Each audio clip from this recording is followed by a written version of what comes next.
Hey guys, welcome to the first episode of our brand new mini-series all about software viruses. I'm really excited about this series because it's something that everyone needs to know. It doesn't matter if you're a cybersecurity expert or just trying to get your first entry-level position in IT, this knowledge will help you in so many ways. But don't worry if you're new to tech altogether, this series will still be helpful to you too. We will make sure to go nice and slow, explaining everything in plain English so that anyone can understand it.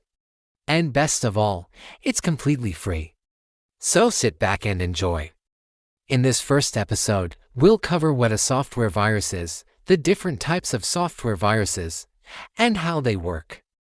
In the next episode, we'll continue where we left off and talk about some of the most famous viruses throughout history.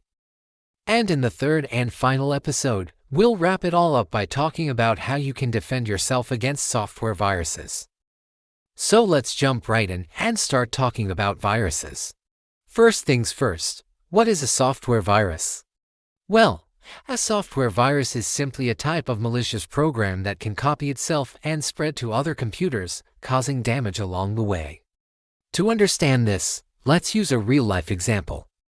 You see, when someone sneezes, they might say achoo or bless you. Why do they do this? Well, it's not just being polite. It's also to warn people around them that they have a cold or the flu, and they don't want to pass it on. Kind of like how hackers act when they send spam emails with attachments. If you open the attachment without knowing what it is, the virus has infected you, just like when you catch a cold from someone else. Okay, now that we know how viruses spread, let's talk about the types of software viruses. There are many different types, but I'll cover only the ones you should know about. First, we have file infector viruses. This is the simplest type of virus, and it's also the oldest. These viruses attach themselves to executable files, meaning that when you run the program, the virus wakes up and starts infecting your computer. For example, you might download and install a file for a game or a program. The file seems legitimate, but it's actually infected with a virus. When you double-click to install the program, the virus also gets activated. One of the most famous examples of a file infector virus is called Sality. It was extremely popular in the late 90s and early 2000s. It would attach itself to any kind of executable file and corrupt important system files, causing all kinds of problems. Next, we have boot sector viruses. Now this is where things start getting a little tricky. Boot sector viruses infect the master boot record of your hard drive. What's that? Well, it's the first sector of your hard drive. Whenever you turn on your PC, your computer reads this sector to figure out how to boot up. So if a virus infects this sector, it can start running code before your operating system even loads. This gives the hacker complete control over your computer. It's scary, but luckily, boot sector viruses are rare nowadays. One of the most well-known examples of a boot sector virus is the Michelangelo virus. It was pretty famous because it had a planned release date of March 6, 1992. Many people were scared that it would be the end of the world, but thankfully, nothing happened. That's because programmers couldn't get the virus to spread automatically. They could only manually infect machines. Alright, moving on, we have macro viruses. Macro viruses infect Microsoft Office documents. What does that mean? Well, you see programs like Microsoft Word and Excel allow you to record tasks and commands so that you can replay them later. These are called macros. The problem happens when a document with malicious macros is opened. The virus can then trigger and spread to other files or even other computers. Back in 1999, there was a macro virus called Melissa. It was sent as email attachments and it quickly infected thousands of people. Next, let's talk about resident viruses. This is where things start getting more complicated. Resident viruses live in your computer's memory, also known as RAM.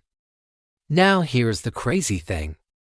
Every time you run a program, the virus spreads to that program's memory space. This means that it runs every time you use a program. For example, You might open your web browser. The virus sees this and copies itself into the browser's memory. Then when you close the browser, the virus goes back to your RAM to wait for the next program to infect. It's sneaky, right? But luckily, modern antiviruses can usually detect resident viruses. Now let's move on to polymorphic viruses. These are one of the smartest types of viruses out there. Why?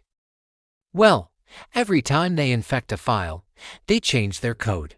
This makes it almost impossible for antivirus software to recognize them because they always look different. It's like if a criminal kept changing their appearance, it would be very hard to catch them.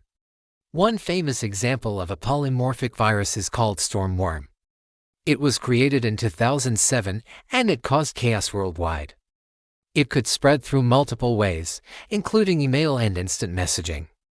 And its polymorphic nature made it very hard to track down. Now I know you might be wondering what's the difference between viruses and worms. Well, that's a great question. Worms are often grouped with viruses, but they're technically different. Here's the key difference.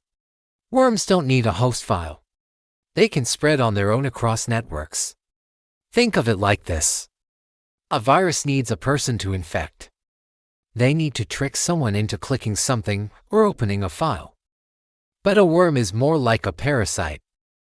It lives on other programs, stealing their energy, and it can spread to new places all by itself. One of the most famous worms ever is called Adware. It spread through email, pretending to be a love letter. Once opened, it could steal passwords and spread to other computers. It infected over 5 million users worldwide. Okay, we've talked about a lot of different viruses, but now let's move on to Trojans. Unlike viruses and worms, Trojans don't replicate. They don't try to spread to other files or computers. Instead, they pretend to be good programs while secretly doing bad things. They are sneaky. The name Trojan comes from the story of the Trojan horse. In this famous story, the Greeks pretended to leave, but they hid soldiers inside a giant horse. When the Trojans brought the horse inside their city, they were defeated. This is exactly how a Trojan works. Let me give you an example. Imagine you want to play an old retro game, so you search online for an emulator. You find a website that looks legit, download the emulator, but little did you know it's actually a Trojan. Once you run it, it steals your login information for all of your social media accounts.